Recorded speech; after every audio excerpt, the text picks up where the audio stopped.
Assalamualaikum warahmatullahi wabarakatuh. Salam sehat, salam sejahtera untuk kita semua. Perkenalkan, saya Ferdi Sirajus Maga, guru dari SMK Yadika 6, mata pelajaran DKV atau konsentrasi kalian DKV. Pada kesempatan kali ini, saya ingin menyampaikan materi melalui media pembelajaran atau video pembelajaran tentang fotografi dasar.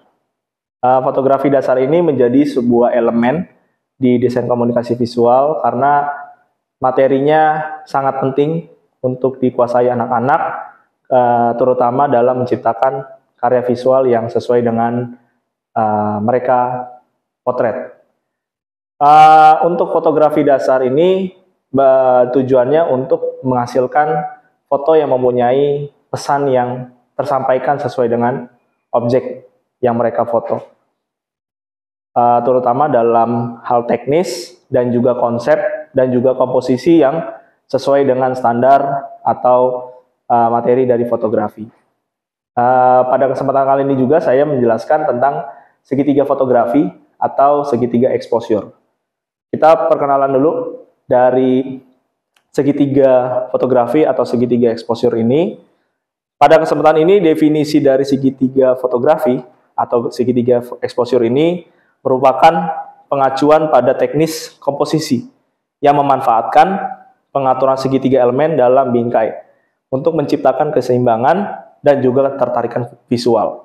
Jadi yang mau dipelajari dalam fotografi ini bukan hanya terkait bisa menguasai kamera, bisa menggunakan dan juga mengoperasikan alat-alat kamera, tapi bagaimana juga bisa menghasilkan foto yang mempunyai nilai komunikasi yang jelas.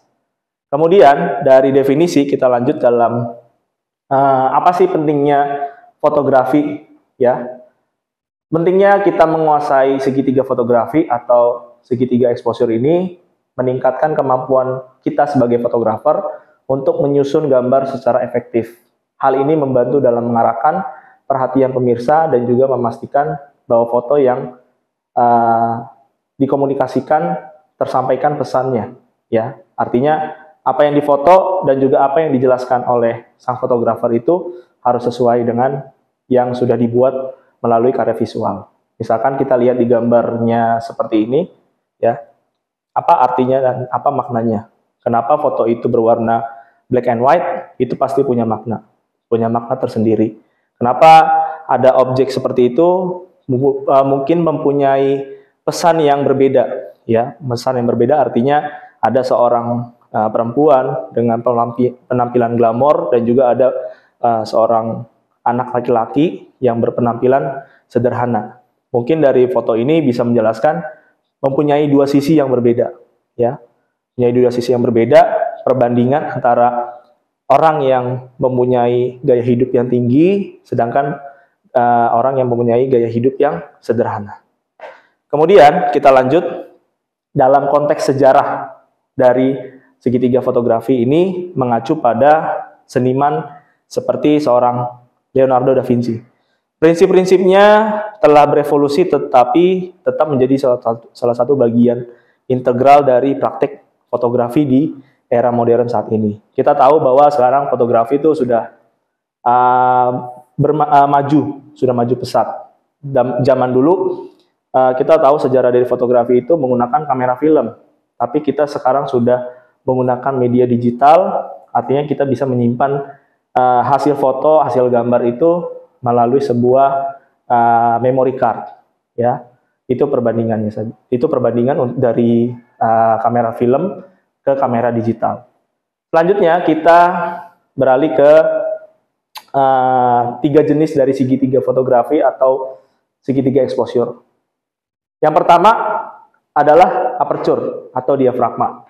Diafragma ini merupakan bukaan pada lensa, ya. Aperture adalah lubang yang ada pada lensa di mana cahaya itu lewat. Fungsi dari aperture ini adalah untuk mengatur banyak atau sedikitnya cahaya yang akan masuk dalam lensa. Jika di aperture diatur melebar, maka akan membuat cahaya yang masuk semakin banyak. Tapi jika kita mengatur aperture dalam kondisi yang sempit, maka cahaya yang masuk akan semakin sedikit. Hal ini dapat digunakan hal yang tadi yang aperture lebar dapat digunakan sebagai saat memotret dalam kondisi cahaya yang minim. Misalkan kita ada di ruang gelap atau cahayanya yang kurang stabil, kurang bagus, itu bisa kita gunakan bukaan lensa yang lebar. Tapi kalau misalkan kita berada di tempat yang terang, ya tempat yang terang dan juga cahaya cukup, kita bisa gunakan aperture yang sempit atau bukaan yang kecil. Nah, kemudian dalam gambar tersebut kita bisa lihat ya perbandingannya dalam penggunaan f11, f8 5,6, 4, 2,4, 2 dan 1,4. Di sini berbanding terbalik dengan angka ya. Semakin besar angkanya berarti semakin kecil bukaannya ya. Tapi kalau misalkan semakin kecil angkanya berarti bukaannya semakin besar. Nah, ini contohnya. Tapi kalau kita lihat hasilnya seperti ini ya, ada objek seorang laki-laki menggunakan topi, dasi dan jas. Bisa kita lihat menggunakan f yang angka kecil ya. Artinya menggunakan bukaan lensa yang lebar. Akan mendapatkan cahaya yang terang, sangat terang justru ya. Kemudian kita bandingkan dengan bukaan atau bukaan yang kecil ya, dan kemudian angkanya f-nya besar ya, berbanding terbalik. Kita lihat hasilnya sini jauh lebih gelap dibandingkan dengan bukaan yang lebar. Jadi seperti itu perbandingan dari aperture yang bukaan lebar dan bukaan yang sempit. Itulah fungsi dari aperture itu sendiri. Kemudian kita lanjut yang kedua. Yang kedua adalah shutter speed. Shutter speed ini berkaitan dengan kecepatan dalam mengambil gambar, ya, mengatur durasi bukaan jendela sensor ketika menerima paparan cahaya sebelum menutup kembali.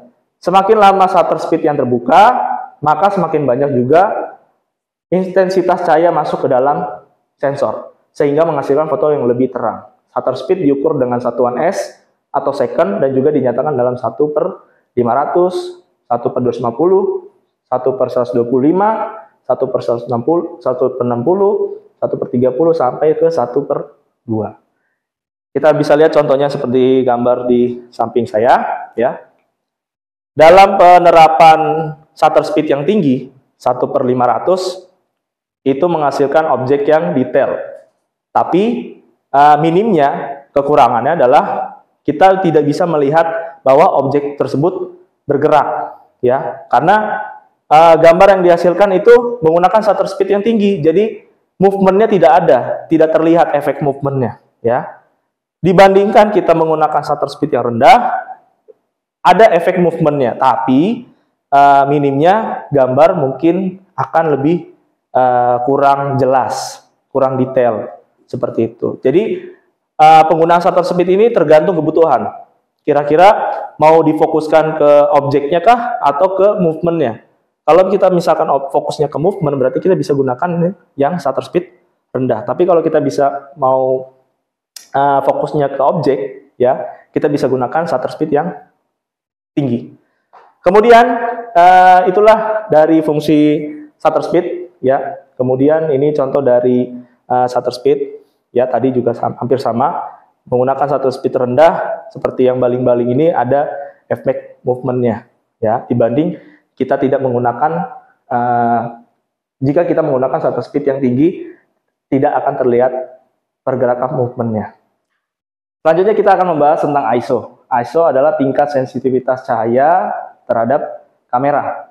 Semakin rendah nilai ISO, maka hasil foto yang akan dihasilkan semakin gelap. Tapi sebaliknya jika kita membuat nilai ISO-nya tinggi, maka hasil foto yang dihasilkan akan semakin terang. Namun, penggunaan ISO ini harus hati-hati karena ISO yang kita gunakan tinggi itu akan menimbulkan atau menghasilkan noise atau bintik hitam. Namun kalau misalkan kita menggunakan ISO rendah, itu akan mendapatkan hasil foto yang lebih jernih dan juga lebih maksimal. Jadi untuk penggunaan ISO ini harus disesuaikan dengan pencahayaan yang diambil. Jika menggunakan atau jika kalian memotret objek di outdoor, kalian bisa menggunakan ISO rendah. Tapi kalau misalkan kalian fotonya di indoor, itu kalian bisa menggunakan ISO tinggi, namun ada efek negatifnya, yaitu menghasilkan noise. Jika noise itu mau dikurangi, salah satu yang bisa kita antisipasi adalah kita menggunakan flash. Ya, jadi kita menggunakan flash, kita bisa menurunkan angka ISO. Kemudian dalam ISO ini kita lihat contohnya, yaitu dalam ISO 100, kemudian ISO 800, 1000, dan juga 3200. Di sini ISO 100 itu bisa kita lihat hasil foto yang dihasilkan lebih jernih dibanding 3200. 3200 ini menimbulkan efek noise atau yang bisa kita kenal bintik hitam. Saat ini kamera yang bisa digunakan atau kecanggihan teknologi itu sudah semakin pesat karena banyak kamera yang sudah mempunyai nilai ISO yang tinggi. Bukan hanya 6400 yang paling tinggi saat ini, tapi bisa sampai 12800. Jadi kecanggihan teknologi kamera pun sangat membantu para fotografer untuk menghasilkan foto yang jauh lebih baik. Tapi mungkin dari kekurangannya harus hati-hati dalam penggunaan ISO supaya tidak menimbulkan efek noise yang tadi dimaksud. Itu dari pemaparan segitiga fotografi atau segitiga exposure. Baru kita lanjut selanjutnya, yaitu kita akan membahas tentang komponen pada komposisi segitiga fotografi. Kemudian pada komposisi ini biasa kita kenal yang pertama adalah rule of third. Rule of third itu di mana kita menempatkan objek di titik temu antara garis horizontal dan garis vertikal. Jadi biasakan ketika mengambil gambar, mengambil foto, jangan membiasakan menempatkan objek di tengah atau di center. Tapi letakkanlah objek tersebut di titik temu antara horizontal dan juga vertikal. Itu akan menambahkan nilai estetika dalam karya fotografi seperti itu. Jadi kita bisa lihat di bagian sebelah sini gambarnya ada sebuah pintu, ya, itu diletakkan dalam menggunakan komposisi rule of third. Oke, kita lanjut. Selanjutnya yaitu keseimbangan dan juga simetris dalam komposisi. Keseimbangan dalam fotografi itu mengacu pada pengaturan elemen-elemen tertentu. Gunanya adalah untuk menciptakan harmoni dalam sebuah hasil fotografi. Komposisi simetris ini menyampaikan stabilitas dan formalitas, sementara pengaturan simetris meningkatkan dinamisme dari ketertarikan visual yang sangat penting untuk menarik perhatian sang penikmat foto. Jadi kita bisa lihat di gambarnya sebelah sini, ya. Foto itu bukan hanya berdasarkan dari background-nya saja atau foreground-nya saja, tapi kita harus menciptakan komposisi foto yang mempunyai efek kedalaman atau mempunyai efek perspektif, ya. Jadi bisa dilihat di gambarnya ada sungai dan juga diapit oleh gedung-gedung di sebelah kiri dan sebelah kanan. Itu mempunyai keseimbangan dan simetris yang sama di dalamnya. Kemudian selanjutnya dalam komposisi berikutnya leading lines. Leading lines ini adalah garis utama yang ada pada objek yang kita potret. Garis utama ini atau garis struktural ini dalam gambar memadu pandangan pemirsa ke dalam subjek utama. Garis-garis ini menciptakan kedalaman dari perspektif secara afektif, mengarahkan perhatian dan menyempurnakan komposisi secara keseluruhan. Nah, kemudian dalam contoh dari leading lines ini bisa kita cari dari berbagai objek-objek sekitar kita. Misalkan kita motret di gedung-gedung, di jembatan, ya, di manapun yang kita biasa bertemu dengan garis, ya. Itu bisa memperindah komposisi dalam karya fotografi. Jadi artinya dalam fotografi ini kalian harus lebih peka terhadap objek sekitar kalian. Jika ada yang menarik dari segi garisnya, dari segi komposisinya, silakan kalian abadikan untuk membuat visual yang lebih menarik. Seperti itu. Kemudian pada berikutnya kita lihat dari komposisi kedalaman dan juga perspektif. Di sini kedalaman itu artinya adalah menciptakan kesan 3 dimensi, membuat pemandangan menjadi lebih mendalam. Kemudian tekniknya menggunakan seperti teknik layer, ya, menggunakan elemen latar depan dan juga menggunakan elemen latar foreground, di depannya latar belakang, ya. Kita bisa lihat di dalam gambar dalam komposisi perspektif. Di sini ada 2 layer, ya, ada kupu-kupu dan juga ada background daun yang berwarna hijau. Di sini dari segi warna sudah bisa kita gambarkan berbeda, sangat berbeda kontrasnya, ya. Itu bisa kita abadikan dari perbedaan sudut pandang, yaitu dari backgroundnya dan juga foregroundnya. Selanjutnya kita akan melihat dari penerapan dalam praktik fotografi. Apa yang mau kita sampaikan, apa yang mau kita buat dalam sebuah karya visual fotografi. Yang pertama, mencermati foto-foto ikonik, lalu mengungkapkan penggunaan komposisi segitiga yang efektif. Kemudian gambar-gambar penting seringkali menekankan titik-titik yang menarik yang disejajarkan dalam kerangka segitiga fotografi. Kemudian menciptakan interaksi yang dinamis di antara berbagai elemen. Jadi elemen-elemen itu kita bisa gabungkan dalam satu karya visual fotografi, gitu. Bukan hanya satu elemen aja, tapi kita bisa gabungkan semua elemen dalam komposisi fotografi, gitu. Jadi kita harus lihat dulu nih sekitar kita apa saja yang terdapat, elemen-elemen apa saja yang terdapat di sekitar kita, supaya kita bisa menggabungkan elemen itu jadi sebuah foto, sebagai sebuah karya fotografi. Selanjutnya dari contoh kita lanjut ke tips untuk implementasinya atau penerapannya, ya. Untuk menerapkan komposisi segitiga fotografi ini, mulailah dengan membingkai sebuah subjek, ya, menurut aturan segitiga fotografi tersebut. Kemudian memposisikan elemen utama di sepanjang garis diagonal, kemudian meningkatkan aturan visual, aliran visual, dan juga memadu mata pemirsa ke seluruh gambar.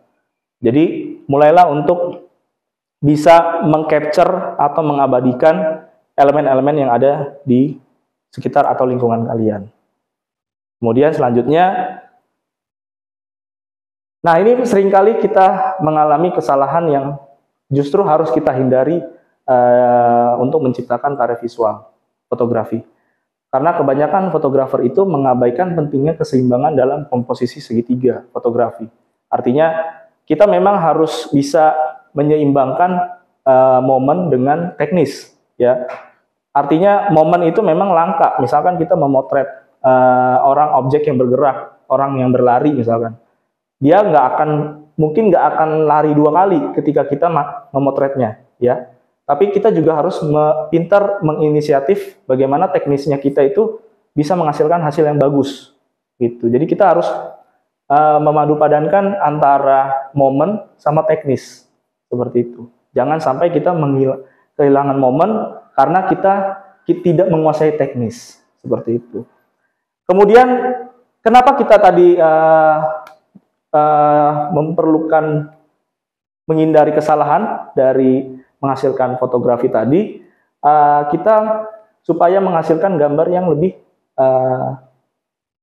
bagus dan juga mempunyai nilai estetika yang lebih baik, seperti itu.